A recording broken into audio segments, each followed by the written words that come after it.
What a potato brain. I should have seen this coming before I even started. Welcome back to the channel, everybody. Lightning Ridge gods have been against us heavy lately, but we're going to try to turn it around because that's all we can do, and we're going to go with this one. So we've run out of black opal. All of that was a bit of a fail, and instead we're going for this grey base. It's not white, it's definitely grey base. Some people would call it black, but I think it's about one shade short of being in the black range. And you can see here, just from the little chip on the face, there's plenty of colour there, and there's a bar that goes all the way around. So small bit of seam opal, all the way around, a little bit of red. The shape like this is not that great. A lot of the edges will come off, and it'll end up probably being either an oval or a pill-shaped kind of one.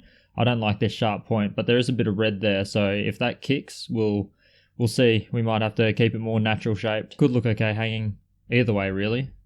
This is definitely pendant sized, but we're not going to shape until we rub back the surface. So that's where we're going to start off. I'll go with a pretty coarse sintered diamond, then finish it off with a fine sintered diamond. Start with the 80, go with the 600, and then we'll get the novas onto it, and hopefully we end up with something that's just this across the entire face. Let's spin up the Dremel and get going.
What a potato brain. I should have seen this coming before I even started. This is just after the sintered burr, but it doesn't matter what burr I would have used. This thing would have absolutely crumbled on itself anyway.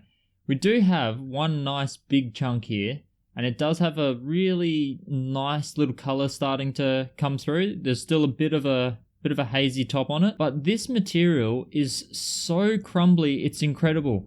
And I should have known that this was going to happen, because the two pieces of this material that the miner put in this parcel said that it was one piece at first and that it split in two while they were packaging it. So I've just picked this one up and then just gave it a quick twist, and look at this. Completely falling apart as well. So there's a top little piece.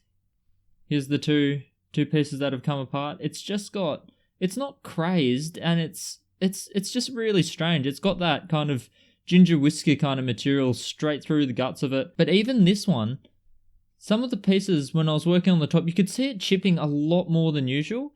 It's almost got a whole heap of layers. If we zoom in, be able to see it. This stuff just kind of infiltrates all through the stone, and it almost creates sheets. Like the back here is just sand, that's not a worry, but it's actually in the opal up here itself. If I grab one of these smaller parts that I haven't disturbed since it crumbled, you can see here that it's just got this like sheet-like material in it. It reminds me a lot of lead pencils, the old graphite material. I'm just going to have to crumble this all apart keep all these small pieces and then work on these small pieces by themselves when I'm confident that they're not going to crumble apart anymore, because these are they're just exploding on themselves. See, just like this. It's just really crumbly material. It's going to end up coming down to just powder bits, because even this one here, with the skin I've taken off the top, I still think this has got some sheets that are just going to slide straight off. And unfortunately, it's probably going to go past the colour. And I really want to keep some of this colour because it's just starting to come through and it's looking good. And that's still a nice big chunk, even though I've lost the massive chunk off the top here and the massive chunk off the bottom here. It's still a nice piece of opal if I can get something out of it. But right now, I'm just so disappointed. Thought I'd scrap this video, but I think I'll keep it just to show, yeah, sometimes maybe take a better look at the rough opal and just give it a little bit of a strength test maybe before you dive in. I had such high hopes for this, and I should have predicted a bit of crumbliness. And even its counterpart piece here, I just pulled out of the bag and broke that one in two. So you can see it doesn't matter how you would work that was always going to come apart. Really disappointing. I'm just going to leave Lightning Ridge alone. I've angered the gods. I've angered the Lightning Ridge gods, and I just got to take a step back and maybe play with a bit more Boulder and Cooper Petey, maybe a little bit of Minterby, though those guys aren't too happy with me either. The Minterby gods always frown upon the Dremel. But yeah, what can you do? You can just learn from this, and I've definitely learned from it. It's been a long time since I was surprised by crumbly. So that just goes to show it can still happen and surprise you, even with what looked like fairly decent Lightning Ridge material with some serious potential. That potential is basically, well, you can see what it's done. It's made quite a mess. But you know what? I'm a pretty positive person, and I think I can still get something from this. So I'm gonna work on some of these pieces, maybe off camera, because they're not going to be overly exciting, especially if they just keep shattering. I will work on something, and if there's any positive update, I might make another video on this one. Unfortunately, that's it.